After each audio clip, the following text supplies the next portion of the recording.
Yo creo que lo que más a mí me ha ayudado es seguir formándome en tecnologías y estar un poco actualizado de lo que va viniendo, tanto en el primer filtro, ¿no?, del recruiter, como luego durante el proceso, en todas las fases. Siempre hay una evaluación continua, tanto de la parte técnica como de la parte de fit cultural, y cuidamos mucho el que la gente que entre, pues eso, tenga ese encaje a nivel de fit cultural, porque si no, pues si entra alguien que no encaja, es perjudicial tanto para la empresa como para él. Pero la experiencia del candidato creo que es clave, porque al final es como si le abrieras las puertas de tu casa, ¿no?, a alguien y viera la casa hecha un desastre, o viera que hay algo que no le gusta, pues no va a entrar, y tampoco va a decirle a su amigo que entre ahí, ¿no? Entonces es clave que la persona se sienta cómoda durante el proceso y le dé más ganas de entrar, ¿no?, y de traer a más gente.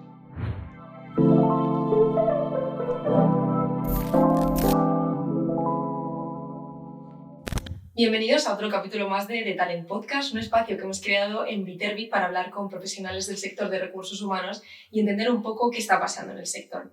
Hoy vamos a hablar en concreto de selección de talento, y no un talento cualquiera, sino ese talento que resuena últimamente en LinkedIn como una especie de unicornio que es un poco difícil de encontrar. Alejandro Mariana es especialista en selección de perfiles técnicos y tecnológicos y actualmente cojo la chuleta porque es Tech Talent Acquisition Specialist en Cabify.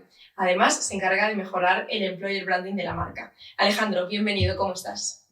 Buenas, muchas gracias, muy bien. Bienvenido. Ahí vamos a romper el hielo con una pregunta que hacemos siempre a todos nuestros invitados, porque nosotros vamos un poco persiguiendo saber qué es eso del talento, porque para cada uno es una cosa distinta, ¿no? Entonces, Alejandro, ¿qué es el talento para ti? Creo que es como la capacidad de llevar a resultados cosas. Es que al final depende un poco, es como muy general, ¿no? Depende del sector en el que te muevas, la capacidad de accionar cosas y generar un impacto en tu ambiente. Y Alejandro, tú eres psicólogo. ¿Cómo es el cambio porque sé que has ejercido unos años, ¿no?, la psicología? ¿Cómo sucede ese cambio de psicología a selección de talento? Pues yo estuve en la parte clínica, estuve trabajando en adicciones y en psico-oncología, que es para pacientes familiares con cáncer y tal. Y me gustaba esa parte, ese ámbito, pero es verdad que las condiciones de trabajo no eran muy buenas, porque bueno, tenía que estar de autónomo y trabajando en otros sitios y demás. Y por eso me moví a recursos humanos. Y al final un poco el cambio que yo noté es que el impacto que tú generas lo puedes notar más a corto plazo, porque al final en recursos humanos tú consigues que alguien encuentre trabajo en un determinado tiempo, puede ser unos meses, pero en la otra parte clínica es como más a largo plazo. Al final tienes que estar muchos meses y mucho tiempo, y es un cambio menos tangible, ¿no?, el que tú generas. Y justo te iba a preguntar, al hilo de esto, Alejandro, ¿crees que hace poco en un webinar de Viterbi hablábamos te lo comentaba antes de la entrevista, de la relación un poco entre la psicología y el trabajo del recruiter o de la persona que trabaja en recursos humanos en general? ¿Crees que ese background que tú tienes te ayuda en tu trabajo del día a día o te ha hecho adquirir alguna skill que de verdad te es útil? Sí, yo creo que sí, porque al final cuando vienes de psicología o estudias psicología, sobre todo la parte de escucha activa y de comunicación es como lo que más se potencia, y eso a la hora de tú entrevistar a un candidato, captar tanto lo que busca a nivel de proyecto como lo que te cuenta a nivel de cosas que ha hecho, proyectos y demás, creo que es súper importante y es muy transferible de psicología clínica a recursos humanos, a selección de personal, y creo que es lo que más se puede trasladar, digamos.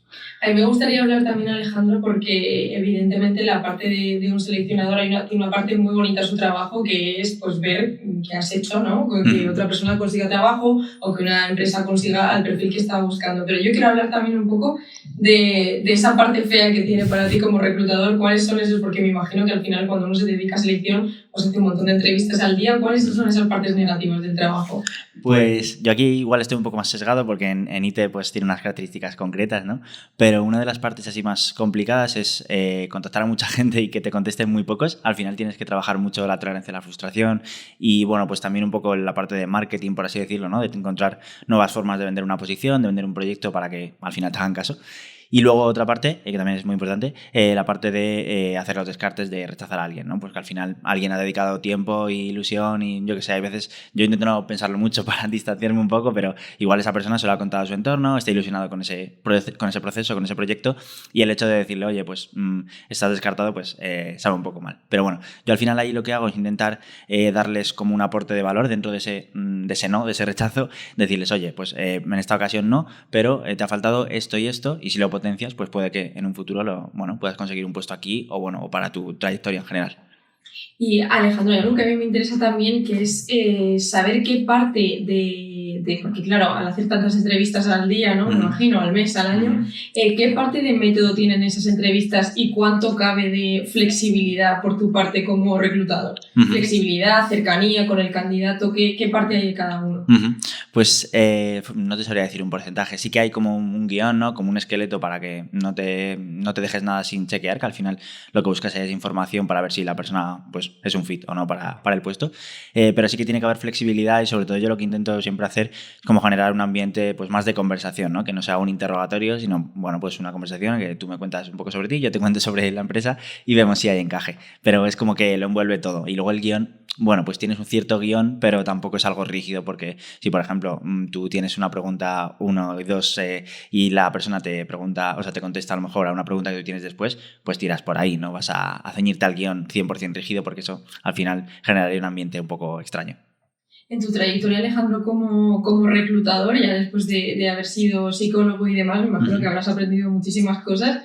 Me gustaría saber, porque entiendo que la primera vez que te enfrentaste a una entrevista, por supuesto, no eras el mismo Alejandro que mañana va a hacer una entrevista, ¿no? ¿Cuáles son esas cosas que has aprendido? Esto no me falla, esto ya no me vuelve a pasar. ¿Cuáles son esas cosas?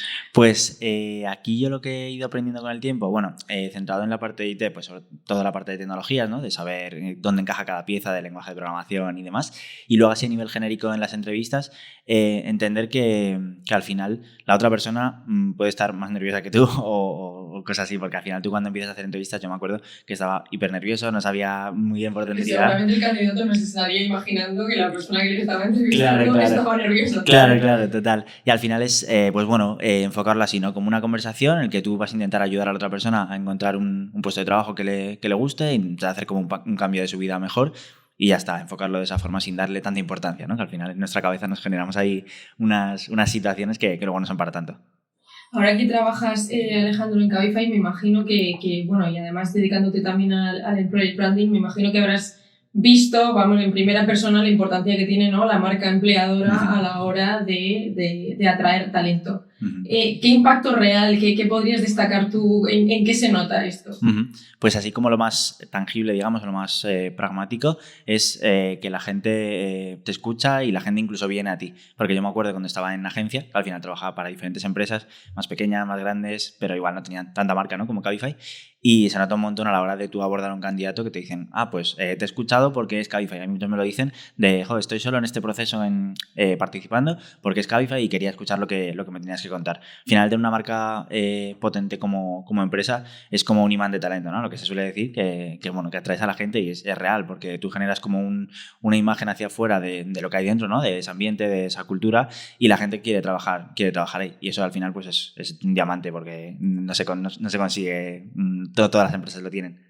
Y en el día a día, ¿cómo trabajáis esa imagen como marca empleadora? Porque, por supuesto, Cabify lo conocemos todos, pero imagino que es algo que vosotros seguís trabajando, obviamente, en el día a día para seguir atrayendo talento y para seguir siendo, bueno, pues la marca top que sois. ¿Cómo se trabaja todo eso? Pues bueno, se trabaja al final por diferentes canales. Pues al final tú tienes una serie de contenidos y no todos te valen para una misma red. Pues, por ejemplo, para LinkedIn a lo mejor las cosas más corporativas. Para Instagram las cosas más de vida en Cabify, ¿no? Más internas, más igual tirando para humor, igual que en TikTok. Y luego en Twitter, pues un poco un mix, que puedes contar algo más corporativo, algo más pues eso, de vida en la empresa. Y vas haciendo ahí como una red de contenidos, ¿no? Un ecosistema que permite a la gente que está fuera saber lo que hay dentro y, pues bueno, entender bien lo que se puede encontrar y tanto a nivel de, pues, corporativo, de, bueno, más situación de la empresa, ¿no? Como lo que él viviría como empleado o como empleada. Y a nivel ya, Alejandro, metiéndonos, por supuesto, en algo que nos interesa a todos, sobre todo dentro del mundo del recruiting, que son los perfiles tecnológicos, ¿es de verdad qué peculiaridades tiene entrevistar? En concreto, en este momento, entrevistarles. ¿Qué peculiaridades tiene? Pues tienes que tener, bueno, entiendo que los otros en las otras posiciones también en las otras áreas, pero aquí tienes que tener mucha información y muy clara la información, porque hay veces que te piden información como muy concreta de proyectos o de incluso del equipo en el que van a estar, que también, pues bueno, yo lo entiendo porque al final van a hacer un cambio de trabajo, ¿no? Y tenerlo todo muy claro y, bueno, también tener claras las tecnologías con las que van a trabajar y saber cómo transmitirles la propuesta de valor que tú tienes, porque al final justo en este sector ellos tienen muchas ofertas en su buzón de entrada de LinkedIn, tienen un montón de mensajes. Entonces tienes que tener muy claro lo que tú le estás proponiendo para que la persona sienta interés y diga, vale, pues voy a tirar adelante con el proceso.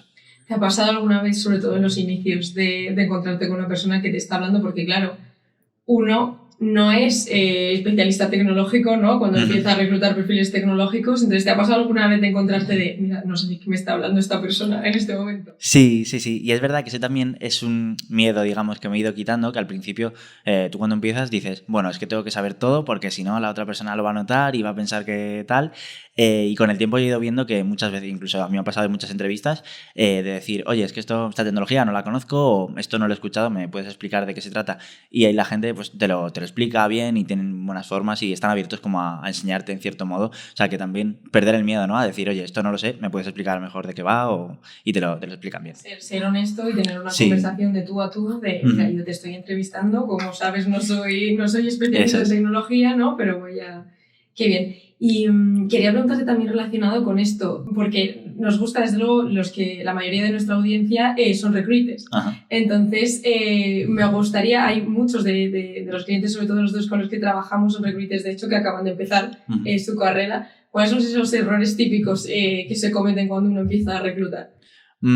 Pues no leerte el perfil, que eso es como un poco básico, pero no leerte el perfil, a lo mejor hacer un tipo de mensaje, porque yo también lo he ido aprendiendo con el tiempo, de pues que a lo mejor haces el típico mensaje cortito, sin mucha información. Aquí la clave es como dar información en el mensaje y estructurarlo de tal forma que se lo pongas fácil a la otra persona. Al final hay que ponerse en la situación de que alguien tiene como muchos mensajes en su bandeja de entrada y tú tienes que destacar. Entonces, si se lo pone muy complicado o tiene que pasar mucho tiempo leyendo tu mensaje, no te va a leer o no te va a hacer caso, va a pasar a otro. Entonces, estructurarlo pues incluso yo en mis mensajes pongo emojis en secciones, ¿no? Pues la banda salarial y pongo un emoji de una cara con el dinero y cosas así para que hacérselo más fácil al lector y pues al final destacarle, ¿no? lo más importante de la posición que tú le ofreces. ¿Tienes alguna anécdota, Alejandro, graciosa de estos procesos de reclutamiento? Graciosa, bueno, no sé si graciosa, alguna cagada de... Sí, bueno, alguna cosa de... Por ejemplo, una vez entrevisté a un chico que era DJ y tal, a mí me gusta mucho la música electrónica y luego después de la entrevista sí que le pregunté, oye, ¿qué música pinchas? Tal. Además es un poco como transmitir cercanía, ¿no? Que me salió a mí de manera natural, pero que al final son personas, también tienen sus aficiones y demás y los candidatos al final pues tienen sus hobbies y bueno, pues podría ser esa y luego pues errores que he cometido de pues equivocarme con el nombre o cosas así, que bueno, todos hemos tenido. Somos humanos y todo se solventa. Y Alejandro, entiendo que aunque estés en una marca como Cabify, pues como bien estabas diciendo, mucha parte del reclutamiento que haces es ir tú a buscar y no esperar a que vengan. ¿En qué canales? ¿Cómo organizas esa clase de reclutamiento, digamos, que no está tan estructurada porque no te están viniendo a ti, sino que estás buscando tú? ¿Dónde está este talento tech ahora mismo? Pues bueno, la principal, digamos, sería LinkedIn, que es como donde está el mayor volumen, por así decirlo, pero luego también puedes buscar en GitHub, ¿no? Que ahí es donde tienen los repositorios de código y también, pues bueno, hay perfiles que a lo mejor no están en LinkedIn y luego así como búsquedas más como otros métodos, pues hacer las mismas búsquedas booleanas que tú haces, puedes hacer en LinkedIn o en GitHub, ¿no? Con sus métodos, y hacerlo en Google también, directamente en Google tú puedes buscar y te salen a lo mejor otros perfiles que igual no habías visto por otras vías. Estamos cansados también, Alejandro, de escuchar esto de que cada vez tiene más peso, ¿no? Aparte de la nómina, otras cosas que vayas a tener, ¿no? En tu puesto de trabajo. Esto es real, esto es de verdad. Sí. En los perfiles tecnológicos, sobre todo. Sí, 100%, porque al final ellos, pues bueno, tienen unos salarios por encima de la media de a lo mejor otros sectores, entonces ellos cuando llegan a un punto de nivel salarial, lo que les importa, bueno, aparte del proyecto y demás, es también pues esos beneficios adicionales, ¿no? Que puedan tener. Por ejemplo, a nosotros uno que les llama mucho la atención es lo que llamamos nosotros Richard's Day, que básicamente es que el tercer viernes de cada mes lo tenemos libre, y eso pues como que les llama mucho la atención porque bueno, es un puente al mes y tal, y ese tipo de beneficios yo creo que es algo que desde las empresas como que se tienen que, bueno, abrir un poco la mente, ¿no? Para darle otra vuelta más que el fruta y café en la oficina, sobre todo ahora con híbrido, full remote y demás, y proponer o ofrecer algo que realmente a la gente le impacte en su vida, ¿no? Yo he escuchado también, Alejandro, en otra entrevista tuya que hablabas de que teníais en marcha un programa, ¿no? De psicología dentro de cómo está funcionando Sí, eso. justo. Sí, lo pusimos hace poquito, es otro de los beneficios, es iFeel. Y bueno, pues ahí los empleados tienen acceso a la plataforma a través de su correo de empleado y tienen acceso pues, a profesionales de salud mental, a psicólogos. Si lo necesitan, pues hay tanto atención por chat como luego atención por videollamada, ¿no? Sesiones. Y la verdad que la gente lo está utilizando y bueno, pues es algo que se valora porque la salud mental cada vez es más importante y sobre todo pues a lo mejor perfiles full remote, ¿no? Que están mucho tiempo en casa o bueno, da igual, ¿no? Pero perfiles que lo puedan necesitar después de la pandemia, sobre todo, que ha habido como boom y atención, ¿no? Más a la salud mental y es un recurso que está muy bien y lo valora la gente mucho. Y dentro del sector IT, que es el que tú trabajas, Alejandro, se escucha mucho también que hay mucha rotación porque al final pues viene otra empresa, te ofrece más dinero y te vas. ¿Cómo estáis midiendo todo esto? ¿Qué impacto tiene toda esta rotación dentro de la compañía? Pues aquí es verdad que no hay tanta rotación, la gente suele quedarse de media como 4 años, 5 años o así, que es bastante para lo que es el sector, sí. Y ahí yo creo que las claves son cuidar a la gente, ¿no? Que es un poco cliché, pero al final que la gente... Cliché, pero al final cada día es más real. Sí. O lo haces o la gente se va. Claro, sí, que es de sentido común, que es cuidar a la gente que está dentro, ofrecerles un proyecto que les puede interesar y sobre todo una proyección de crecimiento dentro de la empresa, ¿no? Porque si al final alguien se ve haciendo lo mismo dentro de 2 años, pues igual al año estará empezando a buscar oportunidades, pero si va viendo que hay una progresión, que pueda cada vez adquirir más responsabilidades o tener oportunidad de trabajar en proyectos que realmente le interesan, pues se va a quedar ahí porque es donde tiene esas oportunidades, ¿no? En vez de buscarlo fuera. Y Alejandro, así en líneas generales, ¿qué es lo que hace falta para ser recruiter? Es una pregunta un poco general, pero que yo creo que puede ser interesante para quien nos esté escuchando y se esté pensando todo este tema. Pues paciencia, tolerancia a la frustración, como he dicho antes, porque al final es un trabajo que no te da réditos, digamos, a corto plazo. Al final tienes que estar mucho tiempo pues trabajando en una posición para finalmente cerrarla. Y luego tener esa mente abierta de estar abierto a la creatividad, ¿no? A no ser alguien rígido, sí que tienes que seguir como unos procesos y tienes que ser organizado, porque si no, pues al final con tantos candidatos se te pueden perder o no les das feedback o se te pierden por ahí. Pero dentro de esa organización también tener un punto de creatividad, pues eso, para abordarlos de diferentes maneras, vender el proyecto de diferentes formas y bueno, pues al final llegar a la mayor gente posible de las mayores diferentes formas posibles, ¿no? De muchas formas posibles para, bueno, al final que te escuchen, básicamente. Porque, Alejandro, de media, ¿cuánto tiempo podéis estar buscando? Me imagino, por supuesto, que variará un montón, pero ¿cuánto tiempo podéis estar buscando un perfil en concreto tecnológico? Pues eso, depende de la posición. Si es más senior, pues igual cuesta más, pero a lo mejor, no sé, 3 meses o cosas así, sí puede ser un poco un tiempo más o menos medio de búsqueda desde que empezamos hasta que conseguimos cerrarlo. Son procesos largos que me imagino que ahí, pues bueno, también vuestra gestión del trabajo, como lo que comentabas de la organización, ¿no? Que al final el recruiter tiene que ser una persona organizada porque estás gestionando. ¿Cuántos procesos puedes estar tú gestionando simultáneamente? Pues ahora mismo que son posiciones como más senior, llevo como 4 o 5, pero claro, son niveles, hablamos de niveles pues como desde más de 10 años de experiencia, que bueno, requiere más un trabajo más en la fase previa, digamos, del funnel, ¿no? De hacer ese sourcing, de buscar esa gente, el talento que encaje, más que ir a volumen de mensajes y hacer muchas entrevistas. Y luego, al final, sí que es un proceso, bueno, medianamente largo. Al final, el proceso como tal, desde que entra el candidato, de que yo le contacto hasta que le hacemos la oferta, puede ser como unas 3 semanas, 4 semanas. Y luego, pues al final, claro, no vas a acertar a la primera. Entonces, pues bueno, tú vas buscando candidatos y ese proceso sí que puede ser como de 3, 4 meses entre que vas enviando candidatos y finalmente se encuentra al idóneo. Pero luego lo que es el proceso de selección de un candidato, pues eso, 3, 4 semanas. Porque cuando hablamos, Alejandro, de perfiles senior, como comentabas, evidentemente pues son perfiles de más edad, ¿no? Porque tienen más años de experiencia. ¿Cuál es la edad media más o menos del equipo tecnológico de Cabify? El equipo son bastante jóvenes. Yo creo que estará como entre 30, 35, por ahí, a lo mejor. Es muy alta. Sí, no es alta, no es alta. Qué guay.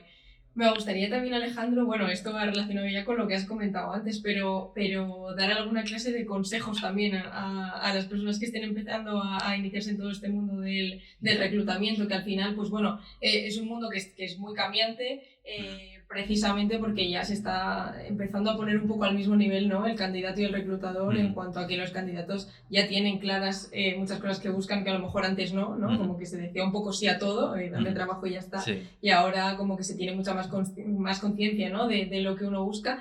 Entonces, esos consejos un poco para este cambio de paradigma que se está dando, para dar los primeros pasos y darlos bien como reclutador.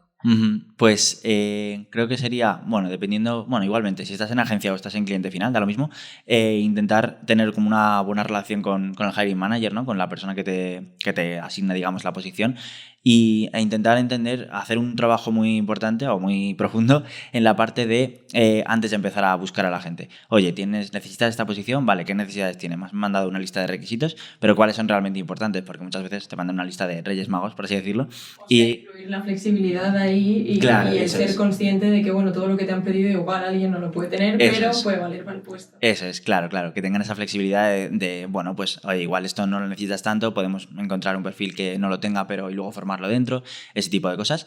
Y luego ya una vez lo que es el proceso en sí, ¿no? De lo que es el sourcing y las entrevistas, pues formarse mucho. Yo creo que lo que más a mí me ha ayudado es seguir formándome, aunque aún a día de hoy sigo formándome en tecnologías y estar un poco actualizado de lo que va viniendo.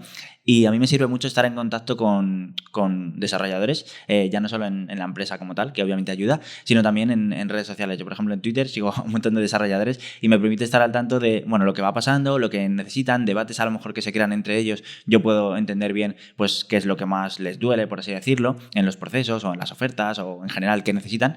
Y, bueno, pues estar en contacto para luego yo saber un poco por dónde tirar y también a la hora de tratar con el hiring manager, oye, pues estoy viendo que en el mercado se está moviendo de esta forma, podríamos implementarlo de esta manera para llegar al talento que necesitas al final, ¿no?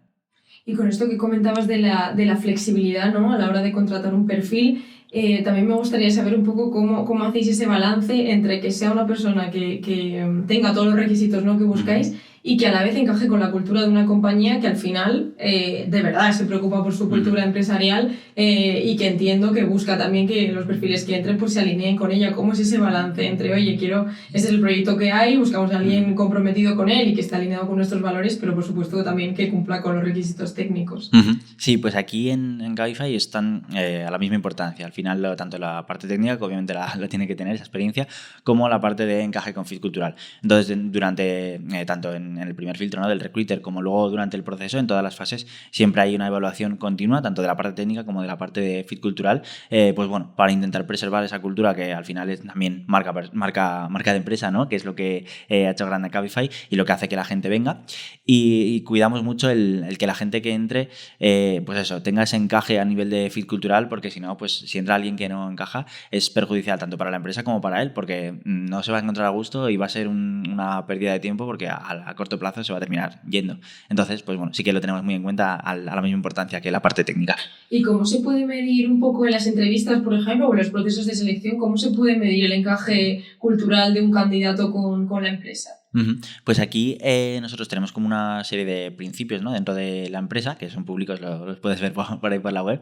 Entonces, pues bueno, medimos eso mediante entrevistas por competencias, haciendo preguntas, ¿no? de las situaciones que ellos han vivido a lo largo de su trayectoria, igual que la puede hacer un recruiter, ¿no? Oye, cuéntame tu trayectoria, qué cosas hiciste aquí y en esta situación, no sé, imagínate, cuéntame una situación en la que, no sé, tuviste que lidiar con un problema que no conseguías resolver, ¿cómo lo hiciste, ¿no? Pues ahí puedes ver un poco por dónde puede ir la persona a nivel más personal o soft skills, por así decirlo, para ver ese encaje a nivel de fit cultural.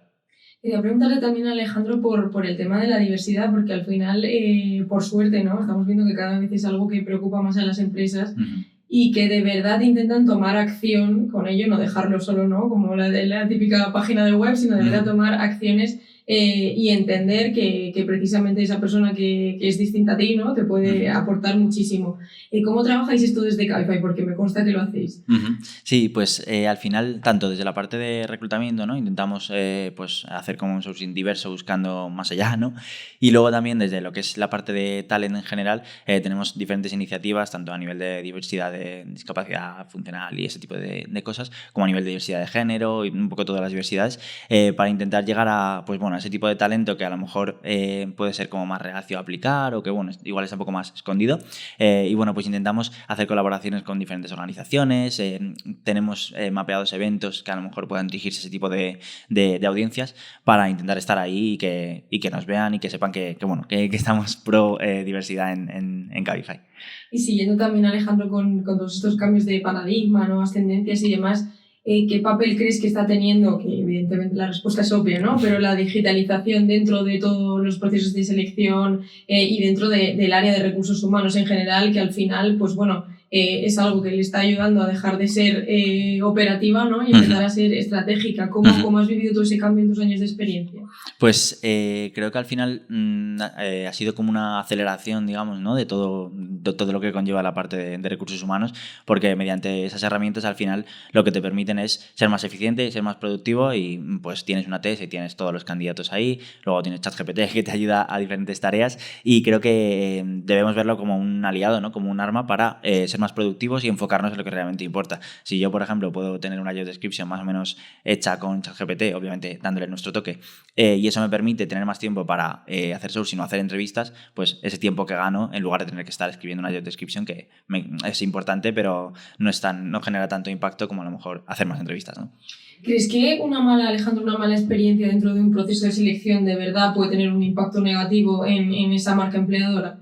Sí, 100%. Yo creo que al final lo que tú intentas dentro de todo, ¿no? De encontrar el talento y de cubrir la posición y demás, yo lo que intento siempre hacer es cuidar la experiencia del candidato lo máximo que puedo. Obviamente siempre cometo errores, ¿no? Pues se pueden escapar algunas cosas, pero la experiencia del candidato creo que es clave porque al final es como si le abrieras las puertas de tu casa, ¿no? A alguien y viera la casa hecha un desastre o viera que hay algo que no le gusta, pues no va a entrar y tampoco va a decirle a su amigo que entre ahí, ¿no? O un local o algo así. Entonces es clave para mantener esa cultura, para transmitirlo también y que la persona se sienta cómoda durante el proceso y le dé más ganas de entrar, ¿no? Y de traer a más gente. Pues ya para terminar, Alejandro, me gustaría preguntarte, aunque es un poco más, es profesional, pero es personal, ¿cuáles son tus objetivos como reclutador de aquí a final de año, de aquí al año que viene? ¿Cuáles son esas cosas que has dicho, pues aquí quiero mejorar o hasta aquí quiero llegar? ¿Cuáles son esos objetivos? Pues me gustaría mejorar sobre todo la parte más analítica, ¿no? De pues, datos y demás, que es verdad que yo la parte más operativa sí que, funciona bien, es algo que me gusta y me gusta friquear, ¿no? Tema de tecnologías y demás, pero la parte más de, tener unos datos, analizarlos y sacar unas conclusiones es algo que a veces me cuesta y pues estoy trabajando en ello para mejorar por ahí. Muy bien, Alejandro, pues muchísimas gracias. Nada, a vosotros. Esto ha sido todo por hoy. Muchísimas gracias por escucharnos y os esperamos aquí en el próximo capítulo de The Talent Podcast.